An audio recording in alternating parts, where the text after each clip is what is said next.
Bonjour à tous, bienvenue sur France 24.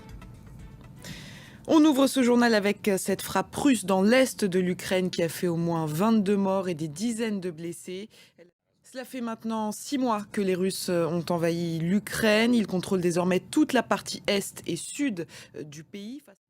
Toujours en Ukraine, dans certaines villes qui ont été à un moment donné occupées par les Russes, la vie reprend peu à peu son cours. C'est le cas à Irpin, tout près de Kiev. Nos envoyés spéciaux James André, Virginie Hers et Wassim Dali ont rencontré Marina, une Ukrainienne qui vit à Londres et qui a fait le voyage jusqu'à Irpin pour fêter l'anniversaire de sa mère. Regardez.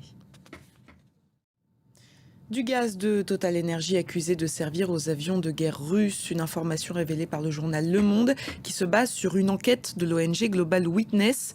Le groupe pétrolier serait le seul parmi ses pairs à continuer son activité en Russie. Cédric Ferreira. En Iran, cet espoir d'un retour à l'accord de 2015 sur le nucléaire, Téhéran avait requis des ajustements à la proposition d'accord soumise par l'UE. On prend maintenant la direction de l'Angola, où la population était appelée à voter ce mercredi pour les élections législatives et présidentielles. Le dépouillement a commencé.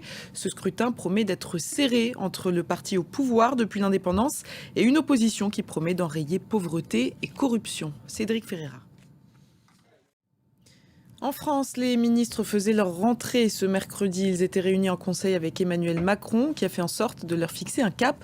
Le président de la République a promis la fin de l'abondance en matière économique et la fin de l'insouciance en matière politique et stratégique. Le point avec Julien Nény pour France 2. Un peu d'astronomie avant de terminer ce journal. Vous allez voir ces images incroyables réalisées par le télescope James Webb, des images de la planète Jupiter qui montrent des détails avec une précision encore jamais vue. C'est un récit de Myriam Benjilali. Et c'est la fin de cette édition. Merci de l'avoir suivi. L'information continue sur France 24.